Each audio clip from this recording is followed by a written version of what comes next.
નમસ્કાર, ભાગ્ય દર્પણમાં હું છું શ્રદ્ધા. દર્શક મિત્રો, સચ્ચાઈ બોલનારને ડર નથી, કારણ કે એને કંઈ છુપાવવું નથી. સચ્ચાઈ માણસને હિંમત આપે છે. તો આજના આ સુવિચાર સાથે શરૂ કરીએ તમારા ભાગ્યના દર્પણને રજૂ કરતો અમારો વિશેષ કાર્યક્રમ ભાગ્ય દર્પણ.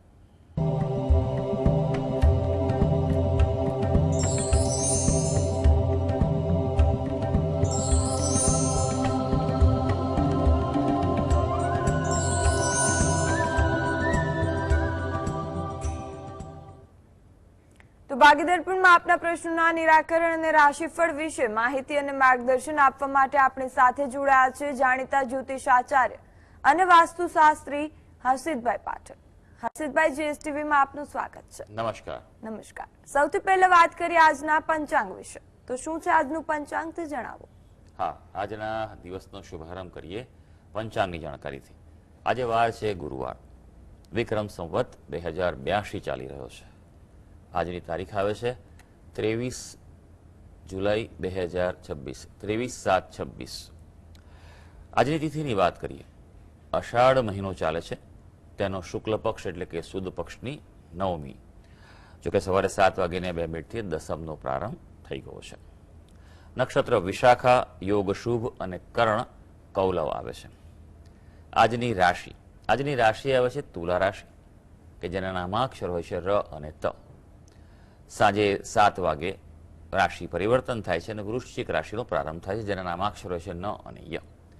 એટલે સાંજે 7 સુધીમાં જો કોઈ બાળકનો જન્મ થાય તો તેનું નામ તુલા રાશિ પરથી પાડવું યુતાવ રહેશે અને ત્યારબાદ થાય તો વૃશ્ચિક રાશિ પરથી પાડવું. આ જ પ્રમાણે ગ્રહ ગોચર અને મુહૂર્તની પણ ગણતરી કરવાની રહેશે. દિન વિશેષની વાત કરીએ તો આજે શ્રી હરિ જયંતિ છે. ઉપરાંત આજે બડલી નોમ છે. બડલી ખૂબ પ્રખ્યાત હવામાન શાસ્ત્રી થઈ ગયા હતા. આજે રવિયોગ છે, જે અહોરાત્ર રહેવાનો છે. ઉપરાંત આજથી બુધ ગ્રહ માર્ગી થઈ રહ્યો છે અને સાંજે 7 વાગ્યાથી વીંછુડાનો પ્રારંભ થશે. જી હર્ષિતભાઈ, આજની વાસ્તુ ટીપ જણાવો. હા, વાસ્તુ ટીપમાં આપણે ખાસ વાત કરી રહ્યા છીએ રસોઈ ઘર એટલે કે કિચન વિશે, કે તેમાં ખાસ ધ્યાન રાખવાનું છે. અલગ અલગ દિશાઓમાં અલગ અલગ પ્રભાવ રહેતો હોય છે. ઈશાન દિશા, જે નોર્થ ઇસ્ટ કહેવાય છે, તે દિશામાં કિચન ન હોવું જોઈએ. જો હોય તો ઘણી બધી તકલીફો જોવા મળતી હોય છે. આરોગ્યને લગતી તકલીફોનો સામનો કરવો પડે છે. ઘરમાં ખાસ કરીને દીકરી હોય તો તેના વિવાહમાં, લગ્નમાં વિલંબ થતો કે પ્રતિકૂળતા જોવા મળતી હોય છે. અને લગ્ન બાદ પણ દાંપત્ય જીવન છે ત્યાં આગળ પણ તકલીફ પડતી હોય છે. અને ખાસ કરીને ઘણીવાર સંતાન થવામાં પણ પ્રતિકૂળતા જોવા મળે છે. જી હર્ષિતભાઈ, 12 રાશિઓના રાશિફળ વિશે વાત કરીએ તે પહેલા દર્શક મિત્ર જોડાયા છે. હર્ષાબેન, આપને જેમના માટે પ્રશ્ન પૂછવો હોય તેમની જન્મ તારીખ જણાવો. હા, એની જન્મ તારીખ છે 19/12/2011. જન્મ સમય? જન્મ સમય સવારના 9:50. જન્મ સ્થળ કયું છે? અમદાવાદ. પ્રશ્ન જણાવો, શું પૂછવું છે? હા, એ મારા દીકરા માટે છે. અત્યારે 9th છે અને નેક્સ્ટ યર 10th આવશે, પણ એનું આગળ ભવિષ્ય કેવું છે ભણવા માટે? અને થોડો ગુસ્સો બી વધારે કરે છે, તો એને કોઈ દોષ છે? જોઈ લઈએ આપણે કે શું બતાવે છે કુંડળી. તમે જે વિગત આપી છે અનુસાર જે કુંડળી આવી રહી છે તે મકર લગ્નની કુંડળી આવી રહી છે. રાશિની જો વાત કરવામાં આવે તો કન્યા રાશિ છે આની. અત્યારે હાલ અભ્યાસ બાબતે થોડી પ્રતિકૂળતા રહી શકે તેવું છે, ધ્યાન આપવું પડે તેમ છે. નહીં તો અન્ય પ્રવૃત્તિમાં રસ વધવાને કારણે એ બરાબર અભ્યાસમાં જે જોઈએ ધારી સફળતા મેળવી ન શકે. માટે ધ્યાન ખાસ રાખવાનું છે કે જે એક્ટિવિટીઝ કરે, પ્રવૃત્તિઓ કરે, થોડી અભ્યાસલક્ષી વધારે રહે. આપ પણ માતા તરીકે થોડુંક વ્યવસ્થિત ધ્યાન રાખશો તો તેને ઉત્તમ સફળતા મળી શકે તેવું છે. એટલે વિશેષ ચિંતા કરવાનો, જાતે આગળ વધશે અને સારું ડિગ્રી મેળવશે. પણ બે વસ્તુ આપ ખાસ કરજો. ગણપતિની ઉપાસના કરે, તમારો દીકરો છે એની પાસે બી કરાવો. મંગળવારે ગણપતિ મંદિરે જઈ ત્યાં કોઈ ગળી વસ્તુ પ્રસાદ તરીકે ધરાવો. ઓમ ગંગ ગણપતય નમઃ અથવા સંકટનાશન ગણેશ સ્તોત્રનો પાઠ કરે. એ પાત્રમાં એ જે એનું જે નીચે ફળ છે એ સંકટનાશન ગણેશ સ્તોત્રનું જે પાઠ છે તેમાં લખ્યું છે કે વિદ્યાર્થી લભતે વિદ્યામ, એટલે જે વિદ્યાર્થીને વિદ્યા પ્રાપ્તિ કરવી હોય તેણે સંકટનાશન ગણેશ સ્તોત્રનો પાઠ નિયમિત કરવો જોઈએ. જેટલા થાય તેટલા વધારે કરવા, મંગળવારે વિશેષ કરવા. જી હર્ષિતભાઈ, હવે વાત કરીશું રાશિફળની. તો રાશિ મંડળની પ્રથમ 3 રાશિ મેષ, વૃષભ અને મિથુન વિશે. તો આ રાશિના જાતકોનો આજનો દિવસ કેવો રહેશે તે હા, જણાવશો. શરૂ કરીએ આજના દિવસનું રાશિ ભવિષ્ય. સૌથી પહેલી રાશિ આવે છે મેષ રાશિ, કે જેના નામાક્ષર હોય છે અ, લ અને ઈ. ભાઈ, આપણા માટે જો વિશેષ વાત કરવામાં આવે આજના દિવસે, તો તાજગી અને ઉત્સાહ અનુભવાય તેવો દિવસ છે.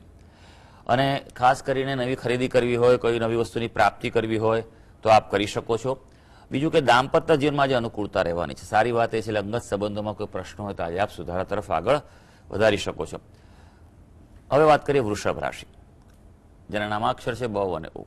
બે આપણા માટે વાત કરીએ તો આજનો દિવસ છે એ તમારા માટે ઉત્તમ છે. તમારા ખાસ કરીને પરિવારના ક્ષેત્રે, કૌટુંબ ક્ષેત્રે કંઈ આનંદ રહી શકે, કોઈ કંઈક આયોજન થઈ શકે તેવું બને. નોકરિયાત વર્ગને સારું છે.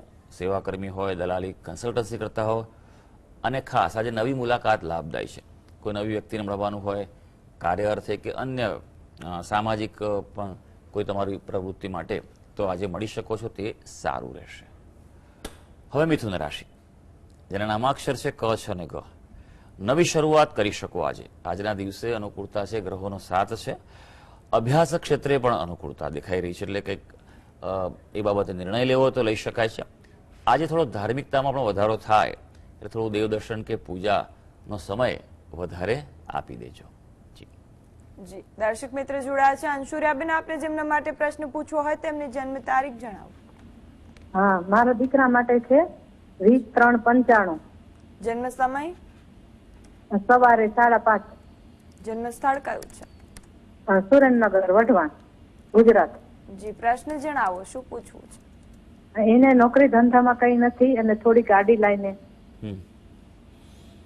અત્યારે શું કરે છે તમારો દીકરો? અત્યારે લોન્ડ્રીમાં જાય છે. બરાબર છે. અચ્છા, કેટલા સમયની તકલીફ છે? ઘણા સમયથી છે, 5-5 વર્ષથી છે. કશું કર્યું એના માટે તમે? હે, એના માટે શું કર્યું તમે? અમે તો કઈ એવું ખાસ કર્યું નથી, પણ અમુક કાર્ય બધું કરાયું છે. સારું, ચાલો જોઈ લઈએ આપણે કે કુંડળી શું કહે છે. કુંભ લગ્નની કુંડળી આવે છે. લગ્નમાં પ્રથમ સ્થાનમાં શનિ અને બુધ છે, અને અત્યારે રાહુનું પરિભ્રમણ થઈ રહ્યું છે. સમય હજી સાચવવાનો છે. નવેમ્બર સુધીનો સમય થોડો હજી પણ એમ કહેવાય કે પ્રતિકૂળતા આપી શકે, એટલે બહુ ધ્યાન રાખવાનું છે. નહીં તો પછી તકલીફો, જે કોઈ આડી લાઈન જે તમે કીધું એમાં તકલીફો વધી શકે એવું છે. કુંડળીમાં ચંદ્ર અને રાહુનો ભાગ્યસ્થાનમાં પ્રબળ ગ્રહણ દોષ છે, અને એના કારણે ભાગ્યમાં આ રૂકાવટ આવી રહી છે. એને કારણે જ આ ખોટી રીતે એની અસરો જોવા મળી રહી છે. તો સૌથી પહેલાં તો રાહુ અને ચંદ્રનો જે ગ્રહણ દોષ છે તેનું નિવારણ કરાવો, વિશેષ પદ્ધતિથી કરાવો, વિન્યાસ સંકલ્પ પદ્ધતિથી, જેનાથી તેને સારી અસર થઈ શકે. પોતે બેસીને કરવું પડે, કારણ કે એ વગર ઉદ્ધાર નથી જીવનમાં, બરાબર છે. અને અત્યારે તુલા રાશિ માટે સમય જે છે સારો છે. જો મહેનત કરે અને જે કામકાજમાં ધ્યાન આપે તો આવનારા એકાદ વર્ષમાં તેનું કામકાજ છે તે સેટ થાય તેવું છે. તો એને સમજાવો, બરાબર છે. બીજું, ઘરમાં દત્ત બાવણીનો પાઠ કરો, પોતે પણ પાઠ કરે દત્ત બાવણીનો. ખાસ કરીને સાંજના સમયે મોટેથી ઘરમાં દત્ત બાવણીનો પાઠ કરો.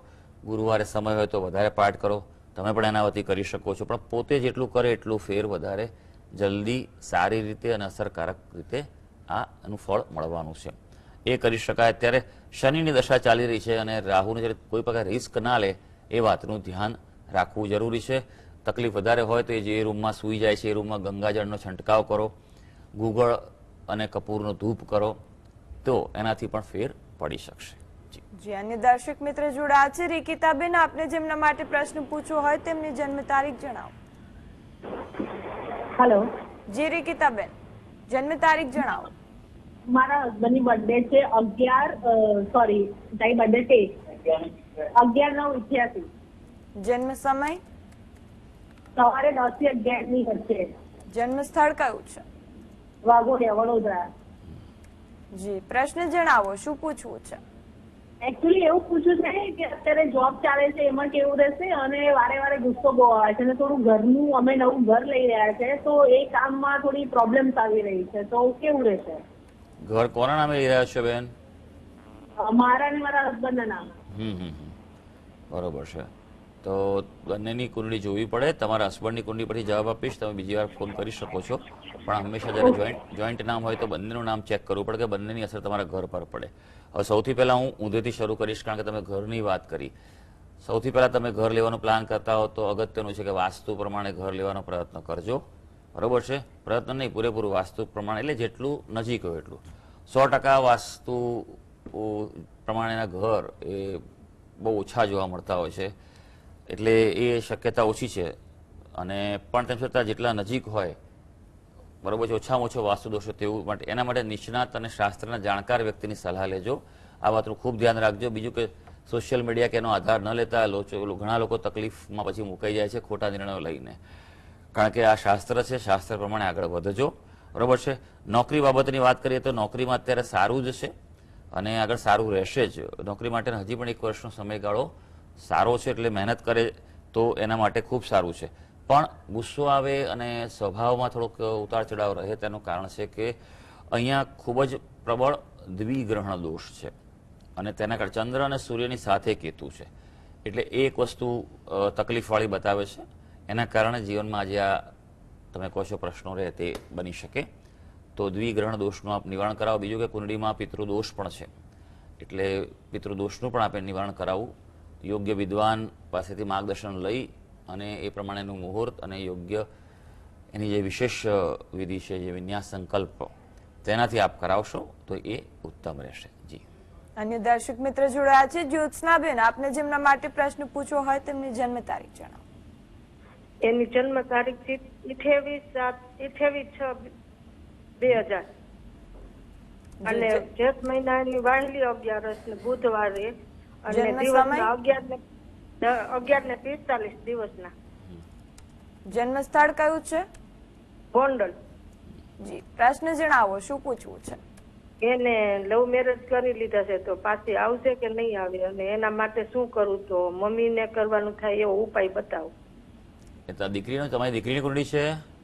હા, દીકરીની કુંડળી છે. કેટલો સમય થયો? ઈ ગઈ છે પહેલા મહિનામાં 3 તારીખે અને શુક્રવાર બરાબર છે.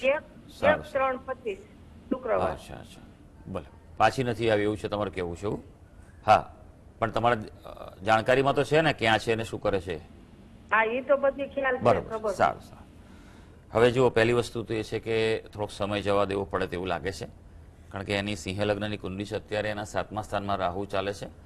અત્યારે ખરેખર તો જોવા જઈએ તો એણે ઉતાવળ કરી છે આ નિર્ણય લેવામાં, એવું કહી શકું. કારણ કે જ્યારે પણ જે સ્થાનમાં રાહુ પસાર થાય ત્યારે ઘણીવાર ભૂલ થાય છે નિર્ણય લેવામાં. હજી નવેમ્બર સુધી ખબર નહીં પડે, ત્યારબાદ ખબર પડશે કે નિર્ણય લેવામાં શું ભૂલ થઈ છે, અને ત્યાં સુધી તમને પણ સંપર્ક થવામાં શક્યતાઓ ઓછી પડે. ત્યારબાદ સમજો કે દિવાળી બાદ આ એક શક્યતા છે કે તમારી સાથે જોડાવા કે વાત કરવા કે સંપર્ક કરવા પ્રયત્ન એ કરી શકે તેવું છે.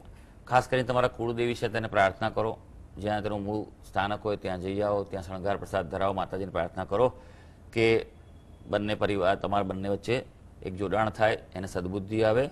એ કરવું ખૂબ જરૂરી છે. નહીં તો પછી શું છે કે તેને કુંડળીમાં પ્રબળ પિતૃદોષ છે, એટલે એ નિર્ણયો ખોટા એ લઈ શકે તેવું છે. અને શિવજીની ઉપાસના કરો બેન તમે પોતે. અને બીજું, દર સોમવારે મહાદેવજીને દૂધ અને જળ ચડાવો, અને શિવ મહિમ્ન સ્તોત્રનો પાઠ થાય તો સોમવારે કરો, અને દરરોજ દત્ત બાવણીનો પાઠ કરો. આજે ગુરુવારથી આજથી જ શરૂ કરી દો અને પ્રાર્થના કરો, તો એ ગુરુ તત્વ જે છે તે એના મનમાં કઈ બુદ્ધિ સુજાડે અને સત્કાર્ય થઈ શકે. જી હસીદભાઈ, હવે વાત કરીએ રાશિ મંડળની અન્ય 3 રાશિ, કર્ક, સિંહ અને કન્યા રાશિની. તો આ રાશિના જાતકોનો આજનો દિવસ કેવો રહેશે? કર્ક રાશિની વાત કરીએ, જેના નામાક્ષરો છે ડ અને હ. તો મનમાં થોડી ચિંતા રહે તેવો આજનો દિવસ છે, એટલે અને વ્યાજબી રહે ચિંતા, એટલે એ બાબતે થોડુંક ધ્યાન રાખવું પડશે તમારે. સાવચેતી જરૂરી છે. સામાજિક ક્ષેત્રે હોય, જાહેર ક્ષેત્રે હોય તો વિવાદથી આજ દૂર રહેવાનું છે. શાંતિ અને સંયમથી દિવસ પસાર કરજો. નવા કોઈ રોકાણ કરવાના હોય, ઇન્વેસ્ટમેન્ટનું પ્લાનિંગ હોય તો થોડુંક ટાળવાની સલાહ છે. જરા બરાબર ચેક કરજો અને પછી આગળ વધજો. હવે સિંહ રાશિ, જેના નામાક્ષર છે મ અને ટ. એ આપણા માટે જો વાત કરવામાં આવે તો આજે ધાર્મિક યાત્રાનું આયોજન થાય અથવા કોઈ દેવદર્શન મંદિરે જવાનું પ્લાનિંગ થાય, અને જો થાય તો જઈ આવજો. આર્થિક લાભના યોગ દેખાઈ રહ્યા છે. માંદગીનો સામનો કરતા હશો, નાની મોટી કોઈ બીમારી હશે તો તેમાં આજે રાહતના સંજોગો સર્જાઈ રહ્યા છે. કન્યા રાશિ, જેના નામાક્ષર છે પઠ અને અણ. કુટુંબમાં ગેરસમજ થાય તેવો દિવસ છે, એટલે થોડુંક ધ્યાન રાખજો. બરોબર છે, સમજણથી આજે કામ લેજો. ઉગ્રતા કે કોઈ પ્રકારની ખોટી પ્રતિક્રિયા આજે આપતા નહીં. સામાન્ય ધનલાભ થાય આજે એવો છે. વિદ્યાર્થીઓ થોડું ધ્યાન રાખવાનું છે, દિવસ થોડો પ્રતિકૂળ છે, એટલે મહેનત વધારે કરવી પડશે. જી, હવે વાત કરીએ તુલા, વૃશ્ચિક અને ધન રાશિની. તો આ રાશિના જાતકોના રાશિફળ વિશે જણાવો. આગળ વધી વાત કરીએ હવે તુલા રાશિ, જેના નામાક્ષર છે ર અને ત. ભાઈ, માનસિક ઉત્સાહ રહે તેવો દિવસ છે આજે. મિલન મુલાકાતના પ્રસંગો પણ છે, અને એવું થાય તો ચોક્કસ કરી લેજો. આજનો દિવસ તમને તમારા માન સન્માનમાં વૃદ્ધિ કરે તેવું બની શકે. વૃશ્ચિક રાશિ, જેના નામાક્ષર છે ન અને ય. આજે સાવધાનથી કામકાજ કરજો. થોડોક સાચવવાનો દિવસ છે. સરકારી કાર્યોમાં અવરોધ રહી શકે તેમ છે, એટલે એ બાબતે જો કંઈક પ્રોસેસ હોય તો એકાદ બે દિવસ જવા દેજો, નહીં તો પછી અવરોધ નડે તેવું છે. વિદેશની બાબતોથી આજે લાભ રહી શકે એ બાબતે, અથવા દૂરના સ્થળો, દુનિયા પ્રદેશના કોઈ કાર્યો કરવાના હોય એ આજે અનુકૂળતા આપી શકે. હવે ધનુ રાશિ, જેના નામાક્ષર છે ભ, દ, ફ અને ડ. નવી શરૂઆત કરવી હોય તો દિવસ સારો છે. નવી શરૂઆત થઈ શકે એવો છે. આર્થિક લાભની આશા આજે ફળે. ખાસ અવિવાહિત વ્યક્તિઓ માટે શુભ સમય છે. પાત્ર પસંદગી માટે આજે પ્રયત્ન ચોક્કસ કરવો જોઈએ. જી હસીદભાઈ, હવે વાત કરીએ રાશિ મંડળની અંતિમ 3 રાશિ, મકર, કુંભ અને મીન રાશિની. તો આ રાશિના જાતકોનો આજનો દિવસ કેવો રહેશે? મકર રાશિની વાત કરીએ, જેના નામાક્ષર હોય છે ખ અને જ. લાંબી મુસાફરીના યોગ છે, એટલે એવું કંઈક પ્લાનિંગ થતું હોય તો ચોક્કસ કરી લેજો. અથવા દૂર વસતા કોઈ સ્નેહી સાથે મુલાકાત થાય, વાત થાય, ચર્ચા થાય તેવું બની શકે. આજે થોડુંક ધ્યાન રાખજો. થાકનો અનુભવ થાય એટલે એમ કહેવાય ને કે ગજા બહારનું કામ ન કરતા આજે માપમાં રહેવાનું છે. કુંભ રાશિ, જેના નામાક્ષર છે ગ, સ, શ અને શ. ગુસ્સામાં વધારો થાય એટલે થોડુંક ધ્યાન રાખજો પ્રતિક્રિયા આપવામાં, નહીં તો પછી તમારે જેની અસર થશે. માનસિક અશાંતિ થાય તેવા આજે યોગો દેખાઈ રહ્યા છે. યાત્રા પ્રવાસનું આયોજન કરી શકાય તે અનુકૂળતા આપી શકશે. હવે વાત કરીશું મીન રાશિની. મીન રાશિના જાતકો જેના નામાક્ષર હોય છે દ, ચ, ઝ અને થ. આપણા માટે વાત કરીએ, કામનો બોજો વધે એવું છે, એટલે થોડુંક પ્રોપર કામનું પ્લાનિંગ, આયોજન કરવું જરૂરી છે. ખાણીપીણીમાં સંભાળજો, નહીં તો અસર તમારા શરીર પર પડી શકે તેવું છે. અને આજે થોડુંક રિલેક્સ રહેજો. આજે સંયમ જરૂરી છે. મન ઉપર સંયમ જરૂરી છે, એટલે થોડું યોગ, પ્રાણાયામ, કસરત પણ કરી લેજો. તો સર્વે દર્શક મિત્રોનો આજનો દિવસ શુભ અને મંગળકારી જાય તેવી ઈશ્વરને અભ્યર્થના. જી હસીદભાઈ, આ ભાગીદર્પણ શોમાં અમારી સાથે જોડાયા અને રાશિ મંડળની રાશિઓ વિશે માર્ગદર્શન આપ્યું એ બદલ આપનો ખૂબ ખૂબ આભાર. ધન્યવાદ. તો ભાગીદર્પણમાં આજે બસ આટલું જ. મને રજા આપશો. નમસ્કાર.